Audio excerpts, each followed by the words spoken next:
With so many different games on the Wii, it was bound to happen that the Wii was going to get a bunch of different accessories to go along with them.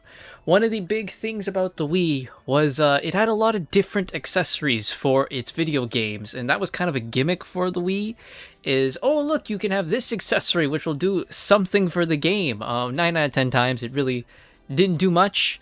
It didn't do what it was advertised, but it was kind of fun, to kind of see like, oh, they made this thing for this game. I'm supposed to use it for this. So what I want to do today is go over some of the Wii accessories. I'm not going over every single one. I'm just going to go over a couple of them, ones that I myself had, and some I just think are very, very interesting. So the first one, we all have it. You got it with your Wii. The nunchuck. The nunchuck, you plug it into the bottom of your Wii remote, and it basically gives you an analog stick, 2 extra buttons on the top. The nunchuck is kind of you kind of generally need it for more complex games that have a lot more control, like need a lot more control and precision. So things like Smash Brothers Brawl, or maybe Mario Galaxy, or maybe even some of the 2D games, like maybe New Super Mario Bros. Wii, you would need it for. Donkey Kong Country Returns, you could probably use that one for. Maybe some like the Metroid Prime games on Wii, because you could get them. Like, some stuff like that. Stuff that required you to be very precise in your controls. Definitely. I would even go so far as to say something like maybe Sonic Colors would require you to have the Wii nunchuck. But yeah, I think we all had the nunchuck. It's kind of like it's a basic thing you get when you buy your Wii. So yeah, we all know what the nunchuck is. I just think it's funny that this thing's just a piece of plastic that really has nothing in it. You just stick it to the bottom and suddenly, oh, look at that, it works. My nunchuck was a white one because I just had a white Wii, so I had a white nunchuck. You can buy nunchucks separately. The retail price was about $20 USD, which to me was like $20 for a piece of fucking plastic. But I guess they're like, oh, but it's technically like a new add-on, like a new controller for your game. All right, whatever. Take the $20 for your stupid piece of plastic. Sure, whatever, man. But besides the nunchuck, another new kind of controller was the classic controller for the Wii. So this was made because of people who wanted to play more games with a more traditional controller sense, because we all know the Wii remote, that long boy, right? But you could turn it on its side, and it's kind of like an old NES controller. However, to some people that is still kind of awkward. It is to me. So they came up with the classic controller, as you can see, and it's a lot more of a just genuine regular controller. It's designed kind of after the SNES controller, so you have actual analog sticks on it. You have 4 buttons. You have a home screen, a start button. You have the D-pad on it, and you have like the triggers on the top. So it is just a general, more traditional controller. They wanted this controller to also mainly be for virtual console games as well, because some virtual console games can require a bit more buttons, and I believe you could also use it for other games as well, because you definitely needed this for the virtual console stuff like SNES and N64.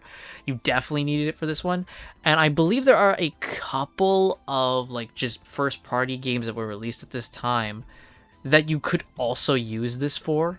So yeah, like if you wanted, you could use it on like stuff like GoldenEye when that came out, which was a remake of the GoldenEye 64. There were the Dragon Ball Z games that you could use it for. There was the Call of Duty games, FIFA games. Like so you could use this controller on like newer games as well. Which I think is a good thing, because me personally, that's what I do. I use the classic controller. I use an actual controller. I'm not a fan of using the Wii remote, despite how weird I know that is. If I have a better option to play a game, I will go for it on the Wii. And the classic controller, it's pretty much compatible with practically everything on the Wii, which is really nice, Like, especially for stuff like, for me, I'm a big Sonic fan, so stuff like Sonic Colors, you can play it on, right? You can play it on, Sonic Unleashed, that also works, the Wii version. You could not use this on Sonic and the Secret Rings, though, because that really required motion control. So games that were, like, really dependent on motion control were like, no, you can't do that, you need the motion control. But for the most part, you could use this controller on practically every Wii game you wanted. and that's a good thing because that's what I do, right? I just use the classic controller, because like that's more my style. I'm not a huge fan of like turning the Wii remote on its side and playing like, nah. I'm not a huge fan of the Wii remote just in general, which I know that's blasphemy talking about the Wii and not being a huge fan of the Wii remote, but I'm more of just a traditional guy, so having that was a lot better. There was the Classic Controller Pro, which it's all modern. This was released on August 1st, 2009, and the Classic Controller was November 19th, 2006. So about just a bit close to 3 years. 3 years later, they came out with Classic Controller Pro. This one has a bit more of a modern controller look to it, and if you look at it, it very much looks like the Wii U controllers that you would buy. So kind of beta testing, what the Wii U controllers would be, because that's what I think of when I see this. I just think of like, oh, this is the Wii U controller. So yeah, it's meant to just be now a more updated version of the classic controller. I believe it is also pretty much similar. It has like, I'm pretty sure it works exactly the same on the same games as the classic controller does. So it's fine. I think it's good. This one actually had some like variants to it as well. So it could come in black and white, basically because that's what the Wii's came in. But there was a limited edition gold one, which was bundled with GoldenEye 007. And you could buy that separately in Japan, but in North America, you had to buy the GoldenEye 007 for the Wii, so that's how they boosted sales for that one. And then there was a red one in Europe, which was commonly bundled with Xenoblade Chronicles. That red one looks... I mean, both the gold and red one are singing to me, man. They look pretty cool. I might try and see if I can find them. I bet you they go for like redonkulous numbers now. But for both the classic controllers, if you want to use them, you do have to stick them into your Wii remote. So like a nunchuck, you would stick it at the bottom of the Wii remote, and then now it works. So after that, let's keep this going here with, let's move on to some attachments. So you have the Wii Zapper, which this was mainly used for shooting games, like made for like your Call of Duties, your Link's crossbow training. This is obviously designed after the NES Zapper. We have the Wii Zapper. Yeah, this is mainly for your shooting games, right? And, I mean, I can understand what they're going for. Right, I understand, but there's a lot of like third-party like Wii remote handles for shooting games that are much better. Like there's one that's literally just like a pistol, and it's way quicker to like use and stuff. This one seems a bit too bulky, and I mean like it's a bit of a hassle to put on. You need both the Wii remote and the nunchuck for this sucker to work. When I know that there's one, you just have to slot the Wii remote in and it works perfectly fine. So I think it's a good idea, but I don't think it was executed properly, if that makes sense. Yeah, but like when I played I don't play like a lot of shooting games, right? Especially not on the Wii. But when I did, I just used the nunchuck, the controller pretty normally. I mean, like I said, I didn't use a lot of shooting games. For me, it was like Link's crossbow training was about it, and like whatever mini game was on like Wii Sports or whatever, Like I was not a huge fan of first person shooters, so I didn't really use the Wii Zapper. I just kind of used my remote normally. But one I did use was the Wii Wheel. So the Wii Wheel, which it is probably one of the most iconic accessories for a Wii. Because it's on the box art of Mario Kart Wii. You stick it in, and using the motion control, you just act like you're driving a car. I used the hell out of this when I played Mario Kart Wii, because I thought like, oh, I'm so cool. It's gonna make me drive faster with this Wii Wheel. It didn't do jack, but it was cool, and that's mainly what it was. It doesn't do anything. That's what most of the accessories do. They don't do much. You just feel a lot cooler because you have it. I have the Wii Wheel. Oh my god, I got it when I got Mario Kart Wii. I think I got the bundle, which featured both the Wii Wheel and the Wii and the game. So yeah, that's how I got the Wii Wheel. So it was pretty cool to have, because I thought I was the coolest guy ever, because I had Mario Kart Wii with the Wii Wheel. Man, look how cool I am. The Wii Wheel is also still compatible for Mario Kart 8, which is pretty cool. I actually kind of like that it still works. It still kind of works for the Wii U, as most things do. But yeah. So that is the Wii wheel. It is probably like the most iconic like accessory. Then we have the Wii balance board. This was used for the Wii Fit games. So the Wii Fit games were meant to be like, you know, getting you in better shape. Well, you know, I did not use these. I did not play any of the Wii Fit games because I was a chubby kid. So you know, I'm like, what exercise? No way. The only thing I constituted as exercise back then was playing Wii Sports. So no way. But it didn't just work for Wii Fit things. You know, it worked for Wii Music, Mario and Sonic at the Olympic Games for the like snowboarding segments. You know, it worked on the Super Monkey Ball games because, you know, you have to balance a lot on that one.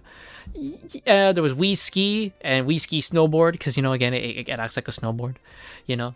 But I like the idea of the balance board because especially if you're playing games that require you to have, like, be on, like, some sort of, like, something like a skiing thing. That makes sense to me. And, you know, Wii Fit, it was meant to, like, track you and stuff, but it really didn't do much. So, you know. There's that.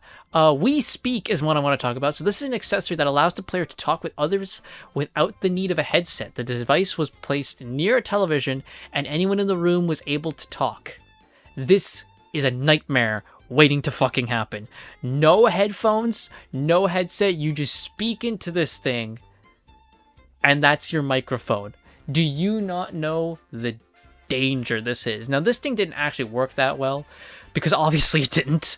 It would pick up like background noise all the time. So you really would have probably been better off just having a headset than using the Wii Speak.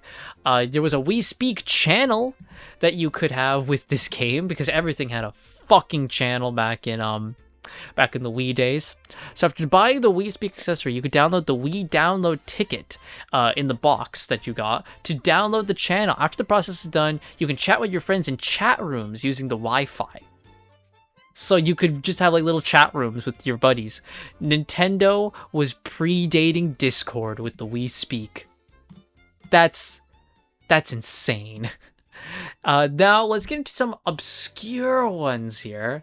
We have the Baby Mama controller, which was in a stuffed toy baby. I'm not fucking kidding. What you had to do for babysitting mama, which this is part of the stuff like Cooking Mama, right? Like these types of games, right? They're like, you know, I don't have anything bad to say about these games. They're not my thing. I'll never fucking play them at all.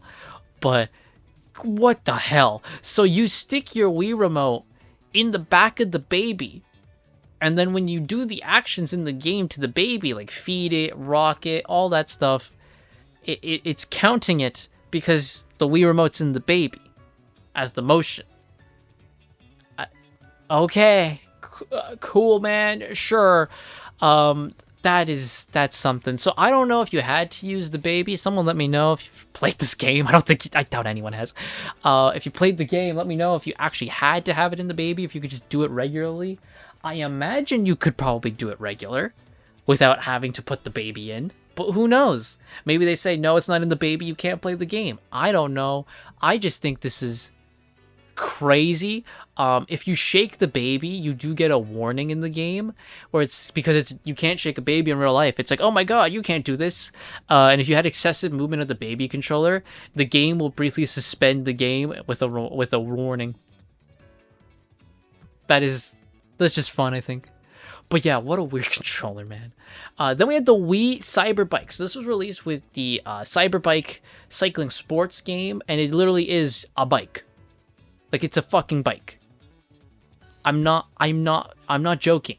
You literally had a bike for this game. So this game meant to be about fitness, right? This is another one of those like fitness games. Literally just gave you an exercise bike, and are like, all right, man, go have it. I don't know how much this game went for with the bike. Nowadays, you can find this stuff pretty easy. You can find the game alone for like $10, right? Like the game is nothing, but like the bike itself is like, who at Nintendo was like, we're gonna go all out for this game. We're gonna literally make a bike for this thing, a straight up exercise bike for this game. You know, Nintendo, sometimes you just work in mysterious ways that you actually manufactured this and are like, yep, this is for a game. Cool. You know what else was also for a game? A Wii turntable. I'm not joking. There was a Wii turntable. It was for DJ Hero and DJ Hero 2. You had a turntable. It had 3 color buttons, a crossfader for blending tracks, and an effects dial. So if you wanted to use it, you inserted a Wii remote into a compartment that was on it, and there you go. And I believe you could also use it in Guitar Hero as well. This thing ranges on its own about 20 to 30 bucks now on like eBay. Dude, what the fuck?